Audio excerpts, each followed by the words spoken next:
from WWLS out of Oklahoma City. He's a former Oklahoma State football player, also former Major League player for the Baltimore Orioles, and color analyst for the Arizona Diamondbacks. Did some national radio for ESPN. You can follow him on Twitter. It's at Jim Traber, Traber, or at Sports Animal out of Oklahoma City. Jim Traber joins us here on the News Sentinel Sports page. Hey, Jim, Vince Ferrara, John Adams, how you doing this morning? Good, fellas. How you all doing? We're hey, good. Let me ask you a question real quick. Yeah. Who was that was talking about the Arkansas job? I didn't get that. Who was that? That was Chris Lowe from ESPN, a soundbite talking about Bielema going to Arkansas. Yeah, I got to tell you something, fellas. I think that's a horrible hire for Arkansas. I mean, first of all, I think Bielema is a really good coach. Don't get me wrong. But why would you bring a guy in who's going to do the exact same thing as Alabama and LSU, basically? And we all know they're never going to get the same players. I just think that's ridiculous. Hasn't anybody seen what happened at A&M this year? The only team to win in Tuscaloosa in a long time? Well, LSU did, but you know what I'm saying? I mean, I just think it's a horrible hire, if you ask me. Well, Jim, I think the same thing about Tennessee right now. I think Tennessee needs to be going in a different direction offensively, even though their offense was fine this year, simply because you're having to recruit and go against these same programs that have better recruiting bases. Alabama, exactly. Georgia, Florida, they're playing the same kind of ball. The other thing about Bielema I don't get is I don't know if he can find as many good offensive linemen in his new recruiting area as he did in his old one. That's one thing, you know, Wisconsin, Minnesota, those areas up there always seem to produce some big-time offensive linemen. Yeah, I mean, unless there's a bunch of cheese and dairy farms that we don't know about in Arkansas in that area. And well, there are the hogs now. Tyson Foods going to expand into yeah, there are the hogs. I just and remember something. He's never recruited Texas. So I don't know. Anyway, I know we want to talk a little bit about Mike Gundy, but I had to dispute the guy who was on with you. I don't think it's a very good hire. Now maybe he'll go get an offensive coordinator that's going to run an offense that'll change and try to go a different direction. And I will tell you this: there's no doubt that Mike Gundy was offered this job in Tennessee. I think you guys probably agree with me on that. And I think he has in the last hour or so basically turned it down. But you know, that kind of offense that Oklahoma State's running, you might as well take a chance because you're not going to be – it's the dumbest thing. I told a story yesterday on the radio, guys. There was a guy named Tom Hankey who was a pitcher for the Toronto Blue Jays. And he was one of the nastiest dudes you've ever faced in your life. And he only had two pitches. He threw a fastball and a split-finger fastball. And his split-finger fastball was unhittable, okay? And it looked exactly like his fastball until you started to swing, and then the next thing you know, it dropped off the plate. And Terry Crowley, my hitting instructor, would tell us, when he comes in the game, fellas, you better get his fastball because if you don't, you're done. I mean, that's the truth of the matter. Why would anybody go to the plate and say, okay, this is his best pitch, I'm going to look for that? That's just stupid. Well, this is the same type of philosophy for me. Why would you want to go after Alabama and LSU and just say, okay, well, this is what they're doing. Well, I'm going to do it better. No, you're not. You're not going to do it better. So I hope that Tennessee, unfortunately, I'm way far away, but I didn't really like the Dooley hire when it happened.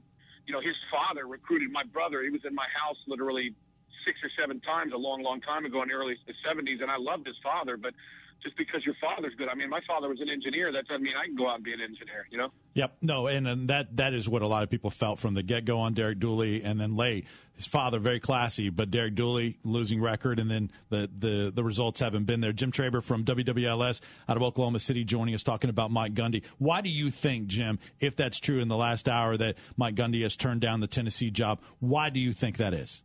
Because I think there's one of the most cantankerous, horrible relationships going on in Oklahoma State that I think I've ever seen in this business, and it's a crying shame.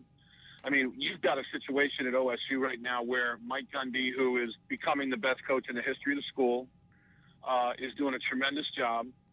You've got a guy in Boone Pickens who is given hundreds of millions of dollars to make the program better, and then you've got an athletic director in Mike Holder who, when I was at OSU 30 years ago, was a golf coach, and he's by far the greatest golf coach that's ever stepped onto an NCAA golf course. And there are 3 massive egos, and each one of them believe that they're the one that has turned this around. And there's just a bunch of junk going on. And I'll tell you something. You know, I try to do my radio show as unbiasedly as I can, okay? But if I take off my radio hat and I put on my ex-OSU football and baseball player hat, it's an absolute embarrassment what's going on at Oklahoma State. I mean, it really is, because they are finally getting to the point where they're going to be able to compete with the big boys. I mean, they won the Big 12 championship last year. Next year, they got 17 returning starters. They're going to be really, really good. And you look what's happened to them. From last year, they go to their first BCS bowl game and win their first Big 12 championship. This year, they're going to the Heart of Dallas Bowl, okay? I mean, I don't even know what happened there. Everybody's blaming Mike Holder, the athletic director, because they don't think that he politicked enough for it. They took teams like TCU and Tech and all these other people over him. Their coach, who last year signed a big extension, is not happy at all. And they're coming off a 7-5 season, which I think is a disappointment. So it's a fiasco. And I think Mike Gundy just said, you know what, I'm going to see what's going on. And there's no doubt he got an offer yesterday at Arkansas. There's no doubt that he got an offer from Tennessee. And I've known Mike for years and years and years. He's a good guy, but he's tired of not having some say on some different things at OSU. And I think the people that are over top of him are kind of don't like the fact that he's maybe getting as much credit as he is. It's a crazy thing, fellas. And let me tell you something, too. I think your Tennessee job, and I'm not just saying this because I'm on the radio with you, because I said the same thing in Arkansas. I think your Tennessee job is a better job than Arkansas. I've said that for a long time, ever since I thought the two of them were going to come up. And I really thought, I knew he wasn't going to take the Arkansas job, but I thought that there was a chance that he might take this Tennessee job just to take a big-time challenge. But I think he's just decided his family loves it in Stillwater. He loves the school, and, you know, he looks like he's going to stay. Jim, when you talk about his disagreements there, and it does, maybe needs to be in the SEC, because it doesn't work that way in the SEC. If the football coach wins big, nobody, tells him what to do. Right. The AD, they'll send him packing in a heartbeat. Are you kidding? Doesn't work that way in the SEC. And guys, that's the way it should be. Let me tell you something. We've got a program in this state, in the University of Oklahoma, that is incredibly, obviously, big time. I mean, it's unbelievable. And then we've got a program in Oklahoma State that has really kind of gotten lucky that Boone Pickens decided to give all this money. But given all that money has come with some other things, and that is that he wants to have some power. I mean, you tell me, you think that at the halftime of the Georgia-Florida game that they would ever interview an alumni from the school who's given a bunch of money on either school? You think Tennessee would ever do that? You think that they would interview? No. Boone Pickens gets interviewed because he gave all that money. Hey, listen, Boone Pickens is the reason why this school, and it's a huge reason why the school is there, but don't give the money and say, well, I want to have power. Give the money and just root for your school and be happy. I mean, he's got a 50-yard line box. He gets anything he wants to. He's a superstar. But as far as football is concerned, Mike Gundy has been the man who's done it. So give him the power. And that's one of the things I love about the SEC is what you just said. They realize that if a coach can coach and they win, then he should be the guy who has the power. And unfortunately, right now in Stillwater, Oklahoma, they're not realizing it. Well, Jim, what is the relationship? You mentioned that maybe a contentious relationship between the AD and the coach, but what's the relationship between Boone Pickens and Mike Gundy? I don't think it's very good. This is what I think. I think that Boone Pickens is an old man who has millions and millions and millions of dollars. He is a really good businessman, but he's not a football coach. And I think that for instance, when they lost to Oklahoma, they had a 10-point lead in the fourth quarter in Norman. Do you know that, listen to this, you guys don't know this. Do you know that Oklahoma State has never in the history of the rivalry beaten Oklahoma 3 years in a row? Ever. So they won last year in Stillwater. Next year, I'm telling you, OSU is going to be really good if one of these quarterbacks, can really get to where they think he can. And so they have this chance to do something they've never done. They have a 10-point lead in the fourth quarter. They end up losing. Oklahoma makes the plays. Oklahoma State doesn't. And from what I understand, I think Boone Pickens was livid. I mean, just disgusted that they lost, on the road at a place like that. So, I mean, those are the kind of things that are going on there. And I think Mike Gundy is saying, hey, look, you're paying me $3.7 million a year. And I'm running this program, and I'm recruiting the kids, and they're my coaches. Let me just do my job. If you don't like me, then let me go. But if you do like me, then let me go. You know what I'm saying? And I think that Mike Gundy didn't want any money this year. I think Mike Gundy just basically said, okay, I think he's got Jimmy Sexton as his agent. You guys, I'm sure, are familiar with him. Mm-hmm. You know, the people all littered throughout the SEC that have him. And I think that they just said, okay, let's kind of show people, let's show people where I could go. And then I think when he realized that, wow, Arkansas and Tennessee and these guys want us, I think it started to become a little serious. So I think I might have started off as, let's just see if the grass is greener. And then they thought, wow, there's a bunch of green grass. Visiting with Jim Traber from WWLS in Oklahoma City. Last couple things with you, Jim. We appreciate your time. How successful do you think Mike Gundy would have been in the SEC at Tennessee?